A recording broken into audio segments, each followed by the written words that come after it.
ಬನ್ನಿ, ಇಲ್ಲಿ ಯಾಕೆ ಹೊರಡೋಗ್ತಿದ್ದೀರಾ?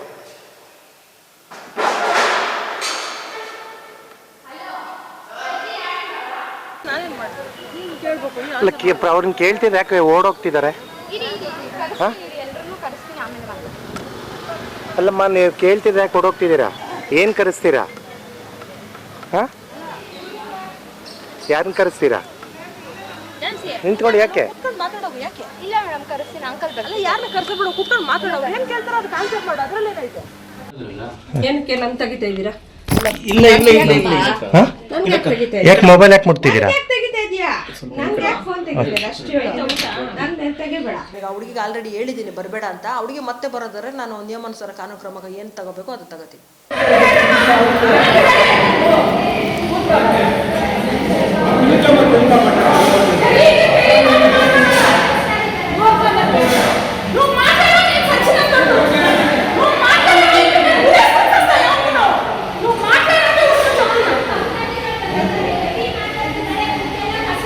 ಒಳಗಡೆ ನಾವು ಕೂರಿಸ್ತಾ ಇಲ್ಲ, ನಮ್ಮ ಸಿಬ್ಬಂದಿಗಳು ಕೂರಿಸ್ತಾ ಇಲ್ಲ.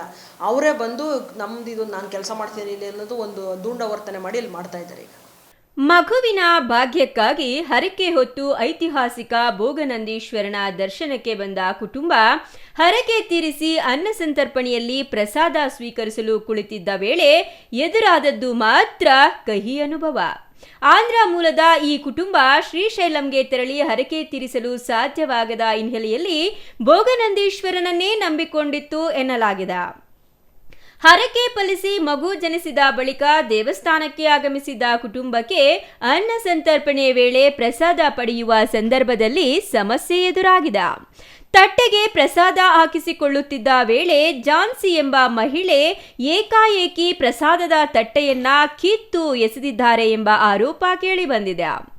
ಇಷ್ಟೇ ಅಲ್ಲ, ಪ್ರತಿನಿತ್ಯ ದೇವಸ್ಥಾನಕ್ಕೆ ಆಗಮಿಸುವ ಭಕ್ತರು ಹಾಗೂ ಅರ್ಚಕರೊಂದಿಗೂ ಇದೇ ರೀತಿಯ ದುರ್ವರ್ತನೆ ನಡೆಯುತ್ತಿದೆ ಎಂಬ ಆರೋಪವೂ ಕೇಳಿಬಂದಿದೆ.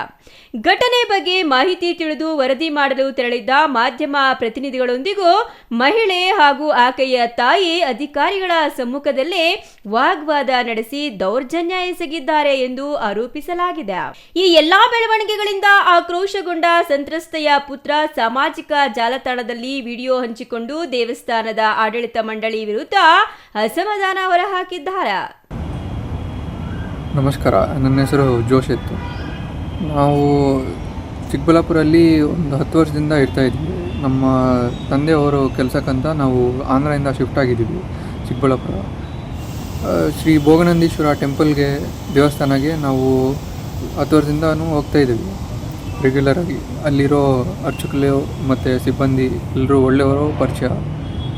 ನಾವು ಮೊನ್ನೆ 17th ಆಗಸ್ಟು ನಾಗಪಂಚಮಿ ಅವತ್ತು ನಾವು ನಮ್ಮ ತಾಯಿಯವರು ಮತ್ತು ನಾನು ಹೋಗಿದ್ವಿ.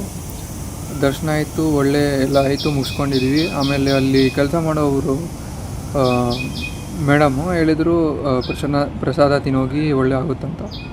ಸರಿ ಅಂತ ನಾವು ಅಲ್ಲಿ ಅನ್ನದಾನ ಕಡೆ ಹೋಗಿದ್ದೀವಿ, ಪ್ರಸಾದ ತಿನ್ನೋಕ್ಕೆ ಹೋಗಿದ್ದೀವಿ. ಫಸ್ಟ್ ಟೈಮ್ ಹಾಕ್ಸ್ಕೊಂಡಿದ್ದೀವಿ, ತಿಂದಿವಿ. ಮತ್ತು ಸೆಕೆಂಡ್ ಟೈಮ್ ಹಾಕೋ ಟೈಮು ಅಲ್ಲಿ ಕೆಲಸ ಮಾಡೋ ಸಿಬ್ಬಂದಿ ನಮ್ಮ ತಾಯಿಯವ್ರಿಗೆ ನಾವು ಸೆಕೆಂಡ್ ಟೈಮ್ ಹಾಕಲ್ಲ ಮತ್ತು ರೂಢಾಗಿ ಅವರು ಪ್ಲೇಟ್ ತೊಗೊಂಡ್ಬಿಟ್ಟು ಬಿಸಾಕ್ಬಿಟ್ರು ಮತ್ತು ತಳ್ಳಿಬಿಟ್ರು ನಮ್ಮ ಅಮ್ಮನ, ನಮ್ಮ ತಾಯಿಯವ್ರನ್ನ. ಮತ್ತು ಅಲ್ಲಿ ಕಂಪ್ಯೂಟರ್ ಆಪ್ರೇಟ್ರ್ ಒಬ್ಬರು ಬಂದುಬಿಟ್ಟು ಏನಂತ ಹೇಳ್ತಾರಂದರೆ, ನಾವೇ ನಿಮಗೋಸ್ಕರ ಅಡುಗೆ ಮಾಡೋಕ್ಕಿದ್ದೀವ ಇಲ್ವಿ, ಒಂದು ಸರಿಯೇ ತಿನ್ನಬೇಕು ಪ್ರಸಾದ, ಇಲ್ಲಿ ಇಷ್ಟೇ ಕೊಡ್ತೀವಿ, ನಾನು ಎಷ್ಟು ಕೊಟ್ಟರು ಅಷ್ಟೇ ತಿನ್ನಬೇಕು, ಇದು ನನ್ನ ದೇವಸ್ಥಾನ, ನಾನು ಲೋಕಲ್ಲು, ನಾನು ಏನಾನ ಮಾಡ್ತೀನಿ ಅಂತ ಹೇಳಿದರು. ನಾವು ಕೇಳೋಕ್ಕೆ ಹೋಗಿದರೆ ಅದಷ್ಟೇ, ನಾನೇ ಇಲ್ಲಿ DSP ಸರ್ಗೆ, SP ಅವ್ರಿಗೆ ಎಲ್ಲರಿಗೂ ಕಾಲ್ ಮಾಡ್ತೀನಿ, ಬೇಕಂದರೆ ಯಾರು ನೀನು ಅಂತ ಹೇಳ್ತಾಯಿದ್ರು. ಮತ್ತು ನಮ್ಮ ತಾಯಿಯವರು ಪೊಲೈಟಾಗಿ ಕೇಳೋಕ್ಕೆ ಹೋಗಿದರೆ ಅವ್ರನ್ನ ಕೆಳಗಡೆ ತಳ್ಳಿಬಿಟ್ಟು ಅವ್ರ ಫೋಟೋಗಳು ಎಲ್ಲ ತೊಗೊಂಡ್ಬಿಟ್ಟು, ಇದೆಲ್ಲ ವೈರಲ್ ಮಾಡ್ತೀನಿ ನಾನು, ನೀವು ಇಂಥ ಮಾಡ್ತಾಯಿದ್ದೆ ಅಂತ. ಇವಾಗ ಇವರೆಲ್ಲ ಮಾಡಿದ್ರು, ಇವರೆಲ್ಲ ಹೊಸ ಸಿಬ್ಬಂದಿ. ನಾವು ಒಂದು 10 ವರ್ಷದಿಂದ ಬರ್ತಾಯಿದ್ದೀವಿ. ನಾವು ಡೊನೇಷನ್ ಮಾಡೋ ರಿಸಿಪ್ಟ್ಸು, ನಾವು ರೈಸ್ ಬ್ಯಾಗ್ಸು ರೆಗ್ಯುಲರಾಗಿ ಕೊಡ್ತೀವಿ. ಇರೋ ಅಲ್ಲಿ ಖರ್ಚುಗಳಿಗೆ ಎಲ್ಲ ಅವ್ರಿಗೆ ಗೊತ್ತು. ನಾವು ಭೋಗನಂದೀಶ್ವರಗೆ ಹೋಗ್ತಾಯಿದ್ವಿ ಅಂದರೆ ನಮ್ಮ ತಾಯಿಯವ್ರಿಗೆ ಶ್ರೀಶೈಲ ಹೋಗೋಕ್ಕೆ ಅವಕಾಶ ಇಲ್ಲ ಅಂತ ಶ್ರೀ ಭೋಗನಂದೀಶ್ವರ ಟೆಂಪಲ್ಗೆ ಹೋಗ್ತೀವಿ, ಇಲ್ಲಾಂದರೆ ಅಲ್ಲೇ ಹೋಗ್ತಾಯಿದ್ವಿ. ಇವಾಗ ಹಿಂಗೆ ನಾವು ರೆಗ್ಯುಲರ್ ಬರೋ ನಮಗೆ ಇಂಥ ಕಷ್ಟ ಆಗ್ತಾಯಿದೆ ಅಂದರೆ ಬೇರೆ ಭಕ್ತಾದಿಗಳಿಗೆ ಹೆಂಗೆ ಕಷ್ಟ ಆಗುತ್ತೋ ನೀವೇ ಯೋಚನೆ ಮಾಡ್ಬೋದು. ಇವಾಗ ನಾನು ಮೇಲೆ ಆಫೀಸರ್ ಅವ್ರಿಗೆ ಒಂದೇ ರಿಕ್ವೆಸ್ಟು, ಇವಾಗ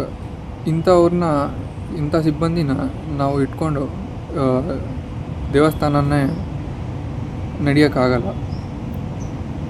ದಯವಿಟ್ಟು ಸ್ಟ್ರಿಕ್ಟ್ ಆ್ಯಕ್ಷನ್ ತಗೊಳ್ಳಿ. ದಯವಿಟ್ಟು ನಮ್ಮಂಥ ಭಕ್ತರವ್ರಿಗೆ ನ್ಯಾಯ ಮಾಡೋಕ್ಕೆ ಸಹಾಯ ಮಾಡಿ. ಒಂದೆಡೆ ಭಕ್ತರ ಮೇಲೆ ದೌರ್ಜನ್ಯದ ಆರೋಪ, ಮತ್ತೊಂದೆಡೆ ದೇವಸ್ಥಾನದಲ್ಲಿ ಅನಧಿಕೃತವಾಗಿ ಸಿಬ್ಬಂದಿಯನ್ನ ನೇಮಿಸಿಕೊಂಡಿರುವ ಆರೋಪ. ಇಷ್ಟೆಲ್ಲ ಆರೋಪಗಳು ಕೇಳಿಬಂದರೂ ದೇವಸ್ಥಾನದ ವ್ಯವಸ್ಥಾಪನಾ ಮಂಡಳಿ ಮಾತ್ರ ಮೌನ ವಹಿಸಿದೆ ಎಂಬುದು ಸಂತ್ರಸ್ತ ಕುಟುಂಬದ ಆರೋಪ. ಯಾವುದೇ ಅಧಿಕೃತ ಆದೇಶವಿಲ್ಲದೆ ಝಾನ್ಸಿ ಎಂಬುವರನ್ನ ದೇವಸ್ಥಾನದಲ್ಲಿ ಕರ್ತವ್ಯಕ್ಕೆ ನಿಯೋಜಿಸಲಾಗಿದೆ ಎನ್ನಲಾಗಿದ್ದು, ಆಕೆಯ ವರ್ತನೆಗೆ ಆಡಳಿತ ಮಂಡಳಿಯೇ ಪರೋಕ್ಷವಾಗಿ ಬೆಂಬಲ ನೀಡುತ್ತಿದೆ ಎಂಬ ಆರೋಪವು ಕೇಳಿಬಂದಿದೆ. ಇದೀಗ ಅನ್ಯಾಯದ ವಿರುದ್ಧ ಧ್ವನಿ ಎತ್ತಿರುವ ಸಂತ್ರಸ್ತೆಯ ಪುತ್ರ ತಪ್ಪಿತಸ್ಥರ ವಿರುದ್ಧ ಸೂಕ್ತ ಕಾನೂನು ಕ್ರಮ ಕೈಗೊಳ್ಳುವಂತೆ ಮುಖ್ಯಮಂತ್ರಿಯವರಿಗೆ ಪತ್ರ ಬರೆದು ನ್ಯಾಯಕ್ಕಾಗಿ ಆಗ್ರಹಿಸಿದ್ದಾರೆ. ಘಟನೆ ಸಂಬಂಧ ದೇವಸ್ಥಾನಕ್ಕೆ ಭೇಟಿ ನೀಡಿರುವ ಮುಜರಾಯಿ ತಹಸೀಲ್ದಾರ್ ರುಕ್ಮಿಣಿ ಅಸಹಾಯಕ ಮಾತುಗಳನ್ನಾಡಿದ್ದಾರೆ. ಈಗ ನಾನು ದೇವಸ್ಥಾನಕ್ಕೆ ಚಾರ್ಜ್ ಆಗಿ ನನಗೆ ಸರ್ಕಾರದಿಂದಾಗಿ ಸುಮಾರು 2 ವರ್ಷ ಆಗ್ತಾ ಬಂತು. 2 ವರ್ಷದಿಂದ ಇಲ್ಲಿವರೆಗೂ ಯಾವತ್ತೂ ಸಹ ನಾವು ದೇವಸ್ಥಾನದಲ್ಲಿ ಪ್ರಸಾದಕ್ಕೆ ಯಾರಿಗೂ ಸಹ ಇಲ್ಲ ಅಂತೇಳಿ ಕಳಿಸಿಲ್ಲ. ಇಲ್ಲಿವರೆಗೂ ನಾನು ಬಂದಾಗಿಂದ ಯಾವುದೇ ಥರ ಈ ಥರ ಘಟನೆಗಳು ನಡೆದಿರೋ ಆ ಥರ ನಾನು ಜವಾಬ್ದಾರಿ ವಹಿಸ್ಕೊಂಡು ಬರ್ತಾ ಇದ್ದೀನಿ, ಈಗಲೂ ಸಹ ಮುಂದೆನೂ ಸಹ. ಆದರೆ ಈ ಒಂದು ಕಳೆದ ಕೆಲವು ದಿನಗಳಲ್ಲಿ ಒಂದು ವಿಚಾರ ಕೇಳ್ಪಟ್ಟೆ. ಏನು ಅಂತಂದರೆ, ದೇವಸ್ಥಾನದಲ್ಲಿ ಒಬ್ಬ ಝಾನ್ಸಿ ಅನ್ನೋ ಹುಡುಗಿ ದೇವಸ್ಥಾನದಲ್ಲಿ ಬಂದ ದಾನಿಗಳಿಗೆ ಪ್ರಸಾದ ಹಾಕೋ ವಿಚಾರ ಸಲುವಾಗಿ ಅವ್ರ ಮೇಲೆ ಏನೋ ಗಲಾಟೆ ಮಾಡಿದ್ದಾರೆ ಅಂತ. ಇದ್ರ ಬಗ್ಗೆ ನಾನು ಕೂಲಂಕುಷವಾಗಿ ಪರಿಶೀಲನೆ ಮಾಡಬೇಕು ಅಂತ CCTV ಫುಟೇಜ್ ಎಲ್ಲ ತೆಗ್ಸೋಕೆ ಹೇಳಿದ್ದೀನಿ. ಅದು ತೆಗಿತಾ ಇದ್ದಾರೆ ಅವರು ಟೆಕ್ನಿಷಿಯನ್ ಬಂದು. ಆಗ ನಿಜವಾಗ್ಲೂ ಏನಾಗಿದೆ ಅನ್ನೋದು ಗೊತ್ತಾಗುತ್ತೆ. ಮತ್ತು ಆ ಹುಡುಗಿಗೆ ನಾನು ಓರಲ್ಲಾಗಿ ಕೇಳಿದೆ, ಯಾಕಮ್ಮ ಈ ಥರ ಮಾಡ್ತಾ ಇದೆಯಾ ಅಂತೇಳಿ. ಆ ಹುಡುಗಿ, ಇಲ್ಲ ಮೇಡಮ್ ನಾನು ಮಾಡಲೇ ಇಲ್ಲ, ದಾನಿಗಳೇ ನನ್ನ ಮೇಲೆ ಇದು ಮಾಡೋಕ್ಕೆ ಬಂದರು ಅಂತಂದ್ಲು ಆ ಹುಡುಗಿ. ಇದೆಲ್ಲ ನೋಡಿ ಇಲ್ಲಿವರೆಗೂ ಯಾವುದೂ ಘಟನೆಗಳು ನಡೆದಿಲ್ಲ. ಈಗ ನಡೆದಿರೋದೇ ಒಂದು ಕಮಿಟಿ, ನಮ್ಮ ಕಮಿಟಿ ಆಗಿ 1.5 ತಿಂಗಳಾಯಿತು. ವ್ಯವಸ್ಥಾಪನಾ ಸಮಿತಿಯವ್ರದ್ದು ಏನು ಅಂತಂದರೆ, ಇಲ್ಲಿ ದಾಸೋಹ ಎಲ್ಲ ಚೆನ್ನಾಗಿ ಕಲೆಕ್ಷನ್ ಆಗ್ತಾ ಇಲ್ಲ, ಹಾಗಾಗಿ ದಾಸೋಹಕ್ಕೆ ಕಲೆಕ್ಷನ್ ಆಗೋದ್ರಿಂದ ದೇವಸ್ಥಾನ ಡೆವಲಪ್ಮೆಂಟ್ ಆಗುತ್ತೆ, ಇಲ್ಲಿ ನಮಗೆ ಗೊತ್ತಿರೋರು ಲೋಕಲ್ ಆಗಲಿದ್ದಾರೆ ಅಂತ ಹೇಳ್ಬಿಟ್ಟು ಏನು ಮಾಡಿದ್ರು, ಆ ಝಾನ್ಸಿ ಅನ್ನೋರನ್ನ ಅವರೇ ಇದು ಮಾಡಿದ್ರು. ನಾನು ಹೇಳಿದೆ, ಸರ್ ನಿಯಮಾನುಸಾರ ತಗೋಬೇಕು ಅಂದರೆ ನಮಗೆ ನಮ್ಮ ಕಮಿಷನರಿಂದ ನಮ್ಗೆ ಆರ್ಡ್ರಾಗಿ ಬರಬೇಕು, ಅಲ್ಲಿವರೆಗೂ ನಾವೇನು ಮಾಡೋಕ್ಕಾಗೋದಿಲ್ಲ ಅಂತೇಳಿ ನಾವು ಅದ್ರ ಲೆಟ್ರು ಸಹ ಬರೆದಿದ್ದೀವಿ. ಈ ಕಮಿಷನರ್ ಆಫೀಸಲ್ಲಿ ಪೆಂಡಿಂಗ್ ಇದೆ ಅದು ಅಲ್ಲಿವರೆಗೂ ಸಹ ಕಮಿಟಿಯವರು ಇರಲಿ ಮಾಡಲಿ ಒಳ್ಳೆ ರೀತಿಯಲ್ಲಿ ಮಾಡ್ಕೊಂಡು ಹೋಗ್ತಾರೆ ಅನ್ನೋ ಉದ್ದೇಶದಿಂದ ಹುಡುಗಿಗೆ ಇದು ಮಾಡಿದ್ರು. ಆಮೇಲೆ ತಿರ್ಗಿ ಆಯಿತು ಅಂತ ಹೇಳ್ಬಿಟ್ಟು ಹುಡುಗಿ ಮಾಡ್ಕೊಂಡು ಹೋಗ್ತಾ ಇತ್ತು ಬಂದು ಇದು ಮಾಡಿ. ಇದೊಂದಲ್ಲ, ಇನ್ನೊಂದು 2 ವಿಚಾರಗಳು ಇದೇ ಥರ ನನ್ನ ಗಮನಕ್ಕೆ ಬಂದು ಹುಡುಗಿನ, ಇಲ್ಲ ಸರ್ ಬೇಡ, ಕೆಲಸ ಮಾಡೋದು ಸರಿ ಇರಲ್ಲ, ಇದು ನಿಯಮ ಬಾಹಿರವಾಗಿ ನಾವು ಮಾಡೋಕ್ಕಾಗಲ್ಲ, ಮತ್ತು ನೀವು ಸಹ ಈಗ ಗೌರ್ಮೆಂಟ್ ಭಾಗವಾಗಿ ಕೆಲಸ ಮಾಡ್ತಾ ಇದ್ದೀರಾ ವ್ಯವಸ್ಥಾಪನಾ ಸಮಿತಿಯವರು, ನೀವು ಇದರಲ್ಲಿ ನೀವು ತಲೆ ಹಾಕಿ ಅದು ಇದನ್ನ ಇನ್ವಾಲ್ವ್ ಆಗೋದು ಎಲ್ಲ ಸರಿ ಇರಲ್ಲ ಅಂತ ಹೇಳಿದೆ. ಸರಿ ಮೇಡಮ್ ಆಯಿತು ಇದು ಮಾಡೋಣ ಅಂತ ಅಂದ್ಕೊಂಡು ಹಿಂಗೆ ಬಂದಿತ್ತು. ಈ ವಿಚಾರದಲ್ಲಿ ಮೊನ್ನೆ ಏನು ಗಲಾಟೆ ಆಗಿದೆ, ಪಾಪ ಅವರು ಭಕ್ತಾದಿಗಳು ಈ ಥರ ಸರ್ಕಾರಕ್ಕೂ ದೂರು ಕೊಟ್ಟಿದ್ದಾರೆ. ಮೊನ್ನೆ ತಹಶೀಲ್ದಾರ್ ನಮಗೂ ಒಂದು ಲೆಟ್ರ್ ಹಾಕಿದ್ದಾರೆ. ಆ ಲೆಟ್ರ್ ಮೇಲೆ ನಾನು ಸಂಬಂಧಪಟ್ಟವ್ರಿಗೆಲ್ಲ ನೋಟಿಸ್ ಇಶ್ಯೂ ಮಾಡಿದ್ದೀನಿ, ಮತ್ತು CCTV ಫುಟೇಜ್ ತೆಗ್ಸೋಕೆ ಹೇಳಿದ್ದೀನಿ. ಅದನ್ನು ತಗೊಂಡು ನಾವು ನಿಜವಾಗ್ಲೂ ಅಲ್ಲಿ ಏನಾಗಿದೆ ಅಂತ ತಿಳಿಸಿ, ಮತ್ತು ನಾವು ಖುದ್ದು ಯಾರು ಆ ಭಕ್ತಾದಿಗಳಿಗೆ ಫೋನ್ ಮಾಡಿಸಿ ಈ ಥರ ನೀವು ನೊಂದ್ಕೊಳ್ಳೋ ಅವಶ್ಯಕತೆ ಇಲ್ಲ, ನಾವು ಏನೋ ಮಿಸ್ಕಮ್ಯುನಿಕೇಷನ್ ಆಗಿದೆ, ಯಾಕಂದರೆ ನಾವು ಆ ಸಿಬ್ಬಂದಿಗಳು ನಾವೇನು ಕೆಲಸಕ್ಕೆ ತಗೊಂಡಿಲ್ಲ. ಈಗ ಈ ದೇವಾಲಯದಲ್ಲಿ ನಮ್ಮ ಸಿಬ್ಬಂದಿಗಳಿಂದ ಯಾವುದು ತಪ್ಪಾಗಿಲ್ಲ. ನಾನು ಇದನ್ನ ರಾಜಾರೋಷವಾಗಿ ಹೇಳ್ತೀನಿ. ಯಾಕಂತಂದರೆ 2-3 ವರ್ಷದಿಂದ ನಾನು ನೋಡಿದ್ದೀನಿ, ಅಲ್ಲಿ ಯಾರು ಸಿಬ್ಬಂದಿಗಳು ಊಟ ಆಗ್ದಂಗೆ ಯಾರೂ ಕಳಿಸಲ್ಲ. ಇನ್ನೂ ಚೆನ್ನಾಗೇ ಇನ್ನೊಂದು ತುತ್ತು ಎಕ್ಸ್ಟ್ರಾನೇ ಹಾಕಿ ಕಳಿಸ್ತಾರೆ ಹೊರತಾಗಿ ಹಿಂಗೆ ಮಾಡಿಲ್ಲ. ಈ ಹುಡುಗಿ ಈ ಥರ ಹಿಂಗೆ ಮಾಡಿದೆ ಅಂತ ಗೊತ್ತಾಯಿತು. ಹಾಗಾಗಿ ನಾನು ನಿಯಮಾನುಸಾರ ಕ್ರಮ ವಹಿಸೋಕ್ಕೆ ವ್ಯವಸ್ಥಾಪನಾ ಸಮಿತಿಯವ್ರ ಹತ್ರನೂ ಮಾತಾಡಿದ್ದೀನಿ. ಮತ್ತು ಅದೇನು ನಾವು ಜವಾಬ್ದಾರಿ ಕೆಲಸ ಹುಡುಗಿಗೆ ವಹಿಸಬಾರ್ದು ಅನ್ನೋದು ನಮ್ಮ ಸಂಬಂಧಪಟ್ಟ ಸಿಬ್ಬಂದಿಗಳಿಗೂ ನಾನು ಹೇಳಿದ್ದೀನಿ. ಹಾಗಾಗಿ ನೆಕ್ಸ್ಟ್ ಈ ಥರ ಆಗಿದೆ ಅಂದರೆ ಆ ಹುಡುಗಿಗೆ ನಾನು, ಯಾಕಂದರೆ ನಮ್ಮ ಇವರಾದರೆ ನಾವು ಪನಿಷ್ಮೆಂಟ್ ಕೊಡ್ಬೋದು. ಯಾಕಂದರೆ ಈ ವ್ಯವಸ್ಥಾಪನಾ ಸಮಿತಿಯವರು ಹೇಳಿರೋದ್ರಿಂದ ಹುಡುಗಿ ಅಲ್ಲಿ ಬಂದು ಹೋಗ್ತಾ ಇದೆ. ಹಂಗಾಗಿ ಅದನ್ನು ನಾವು ಹೇಳಿದ್ದೀನಿ ಆ ಹುಡುಗಿಗೆ ಆಲ್ರೆಡಿ ನೀನು ಬರಬೇಡಮ್ಮ ಅಂತ. ಆದರೂ ಆ ಹುಡುಗಿ ಮಾಡಿ, ಈಗ ನಮ್ಮ ಪೇಶ್ಕರು ಹೇಳ್ತಾಯಿದ್ರು, ಮೇಡಮ್ ನಮ್ಮ ಮೇಲೇನೋ ದಬ್ಬಾಳಿಕೆ ಮಾಡೋಕ್ಕೆ ಬರ್ತಾರೆ, ಏನು ಮಾಡೋದು ಅಂತ. ಈ ಅರ್ಚಕರು ಹೇಳ್ತಾ ಇದ್ದಾರೆ, ಪ್ರಧಾನ ಅರ್ಚಕರು ಹೇಳ್ತಾ ಇದ್ದಾರೆ. ಅವ್ರು ಏನಂದ್ರೆ ಕೇಳೋದು ಬರೋದು, ನಾನು ಪೂಜೆ ಮಾಡ್ತಾ ಇರ್ಬೇಕಾದ್ರೆ ಬಂದ್ಬಿಡ್ತಾರೆ, ಏನಾದರೂ ಕೇಳ್ತಾ ಇರ್ತಾರೆ, ಅರ್ಚಕರು ಏನ್ರಿ ಮಾಡ್ತಾಯಿದ್ರು ಅಂತ ಒಂಥರ ಗಡ್ಸ್ದನಿಯಲ್ಲಿ ಬಂದು ಕೇಳ್ತಾರೆ ಅಂತ ಈ ಪ್ರಧಾನ ಅರ್ಚಕರು ಹೇಳಿದ್ರು. ಈ ಝಾನ್ಸಿ ಅನ್ನೋರು ನಮ್ಗೆ ಗೊತ್ತಿರಬೇಕಾದ್ರೆ ಇಲ್ಲ ಸ್ಥಳೀಯವಾಗಿರೋರು ಅಂತ ವ್ಯವಸ್ಥಾಪನಾ ಸಮಿತಿಯವರು ಹೇಳಿತ್ತು, ಇಲ್ಲಿ ಸ್ಥಳೀಯವಾಗಿರೋರು, ಯಾಕಂದರೆ ಅವರು ಸ್ವಲ್ಪ ಏನು ಕೆಲಸ ಇಲ್ಲ, ದೇವಸ್ಥಾನದಲ್ಲಿ ಬಂದು ವಾಲಂಟಿಯರ್ ಮಾಡ್ಕೋತಾರೆ, ನೀವು ಸಂಬಳನೂ ಕೊಡೋದು ಬೇಡ ಅಂತಂತಂದರು. ಹಂಗೆ ನಾನು ಹೇಳಿದ್ದೀನಿ, ಸಂಬಳ ಕೊಡೋದು ಅವೆಲ್ಲ ಪ್ರಶ್ನೆನೇ ಬರಲ್ಲ ರೀ, ಯಾಕಂದರೆ ಲೀಗಲಾಗಿ ನಮ್ಮ ಇದು ಸರ್ಕಾರಿ ಸೊತ್ತಿದು, ಸರ್ಕಾರಿ ಸೊತ್ತನ್ನು ನಾವು ಸಂಬಳ ಕೊಡೋಕ್ಕೂ ಬರೋದಿಲ್ಲ ಅಂತಲೂ ನಾನು ನೀಟಾಗಿ ಹೇಳಿದ್ದೀನಿ. ಈಗ ಒಳಗಡೆ ಬಿಟ್ಕೊಳಂಗೆ ಅಂಥವ್ರಿಗೆ ಯಾರಿಗೂ ಅಧಿಕಾರ ಇಲ್ಲ. ಇದು ಆಗಿರೋದೆಲ್ಲ ಈ ವ್ಯವಸ್ಥಾಪನಾ ಸಮಿತಿಯವರು ಒಂದು ಕನ್ವಿನ್ಸ್ ಮಾಡಿರೋದ್ರಿಂದ ಈಗ ಅವರು ಅಧ್ಯಕ್ಷರು ಬೇಜಾರು ಮಾಡ್ಕೊಂಡಿದ್ದಾರೆ, ನಮ್ಗೆ ಹಿಂಗಾಯ್ತು ಮೇಡಮ್, ನಾನು ನೆಕ್ಸ್ಟ್ ಒಬ್ರನ್ನ ರೆಸಲ್ಯೂಷನ್ ಮಾಡಿ ತೆಗ್ಸೋಣ ಅಂತಂದರು. ನಾನು ಹೇಳಿದ್ದೀನಿ ತೆಗ್ಸೋ ಪ್ರಶ್ನೆನೇ ಇಲ್ಲ ಸರ್, ಯಾಕಂದರೆ ಲೀಗಲಾಗಿ ಅಪಾಯಿಂಟ್ ಆಗಿಲ್ಲ ಅಂತಂದರೆ ಅವ್ರು ಯಾರೋ ಹೊರಗ್ನೋರ್ ಥರನೇ ಅವರು. ಈ ಭಕ್ತಾದಿಗಳ ವಿರುದ್ಧವಾಗಿ ಈ ಥರ ಅವ್ರ ಮೇಲೆ ಈ ಥರ ಹಲ್ಲೆ ಮತ್ತು ದುಂಡಾವರ್ತನೆ ಮಾಡೋದು ಎಷ್ಟು ಮಾತ್ರ ಸರಿ? ಅದು ಭಕ್ತರ ಮೇಲೆ ನಾವು ದುಂಡ ಬರೋದು ಅಕ್ಷರಶಃ ತಪ್ಪು.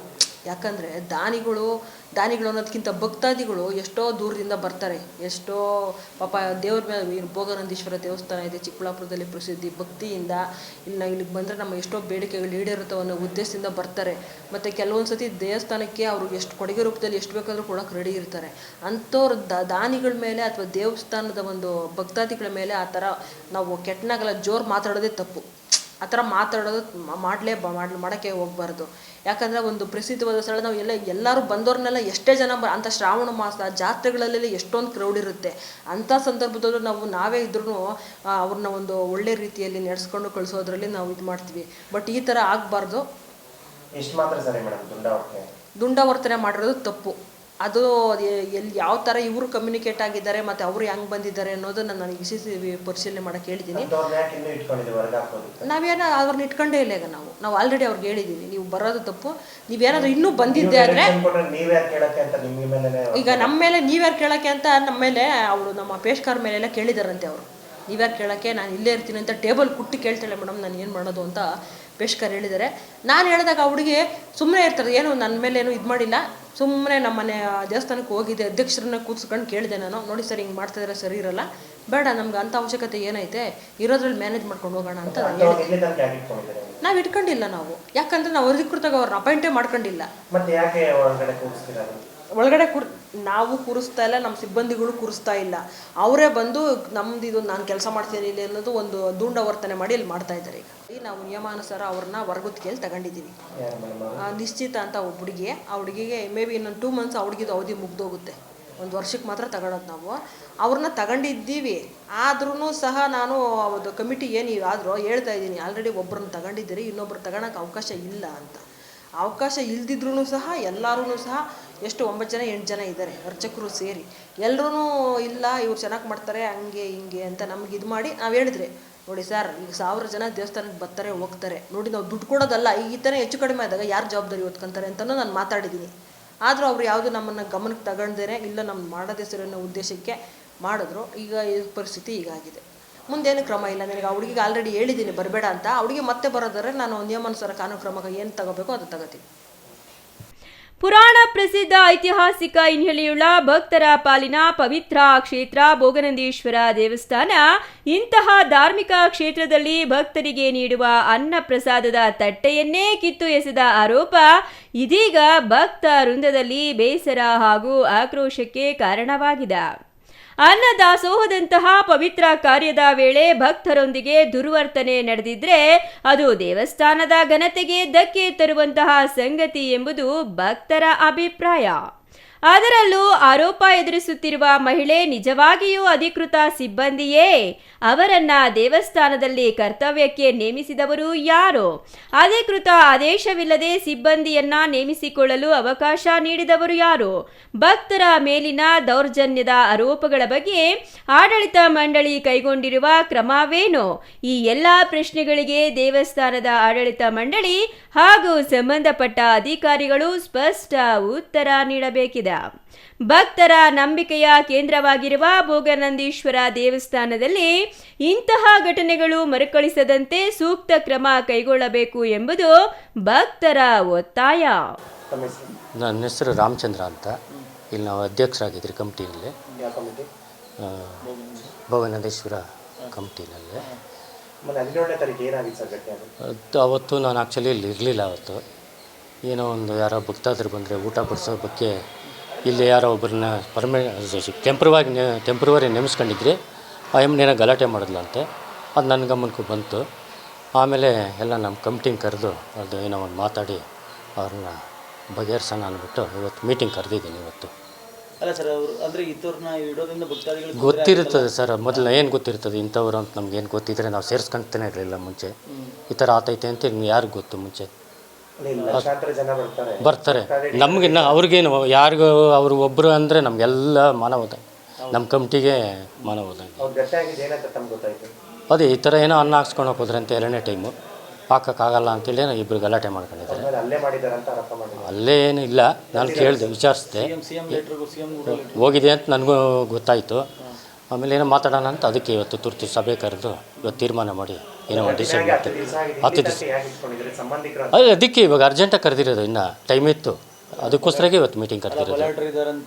ಇಲ್ಲ, ಅವೆಲ್ಲ ಸುಳ್ಳು ಸರ್, ಯಾರು ಬಲಾಢ್ರು ಇಲ್ಲ, ಏನಿಲ್ಲ, ಅವೆಲ್ಲ ಏನಿಲ್ಲ. ಹಾಕ್ತಾರೆ ಅವರು, ಅದೇ ಏನು ಗೊತ್ತಿಲ್ಲದ್ರೆ ಮಾತಾಡ್ತಾರೆ, ಅದೆಲ್ಲ ತಪ್ಪು. ಯಾರಾದ್ರೆ ಇಲ್ಲಿ ಬಿಲ್ ಹಾಕ್ತಾರೆ ಸರ್, ಅನ್ನದ ಬಿಲ್ ಹಾಕ್ತಾರೆ. ಜಾನಕಿ ಅಂತ ಹ್ಞೂ, ಅನಧಿಕೃತ. ನಾವು ಅದಕ್ಕೆ ಇವಾಗ ಮಾತಾಡೋಣ ಅಂತೇಳಿ ಕರ್ಕೊಂಡ್ರು. ಸರ್, ಇನ್ನೊಂದಿಲ್ಲ, ಅಧಿಕಾರಿಗಳನ್ನ ಕೂಡ ಚಿಟಿಕೆ ಹೊಡೆದು ಮಾತಾಡೋಂಥದ್ದು ಇಲ್ಲ, ಅದು ನನ್ನ ಗಮನಕ್ಕೆ ಬಂದಿಲ್ಲ. ಇಲ್ದಿದ್ದು ಹೇಳ್ಬೇಕು, ಏನಾನು ಇದ್ದರೆ ಹೇಳ್ಬೇಕು ಅಷ್ಟೇ. ಆ ಥರ ಇದ್ದಿದ್ದೆ ನಾನು ಆವತ್ತೇ ಆಕ್ಷನ್ ತಗೊಂತ ಇದ್ದೆ. Thoudanahalli Ramesh, CTV news, Chikkaballapur. ಬನ್ನಿ, ಯಾಕೆ ಹೊಡೋಗ್ತಿದ್ದೀರಾ?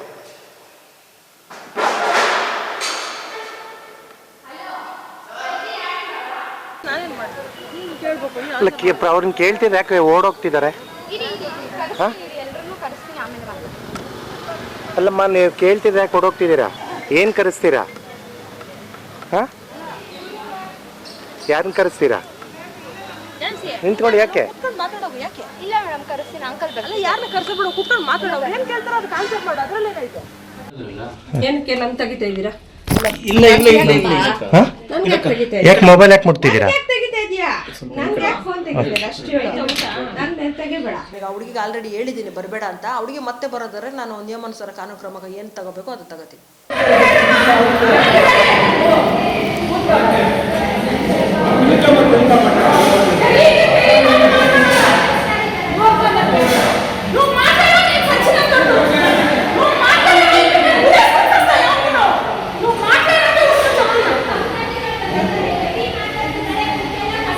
ಒಳಗಡೆ ನಾವು ಕೂರಿಸ್ತಾ ಇಲ್ಲ, ನಮ್ಮ ಸಿಬ್ಬಂದಿಗಳು ಕೂರಿಸ್ತಾ ಇಲ್ಲ.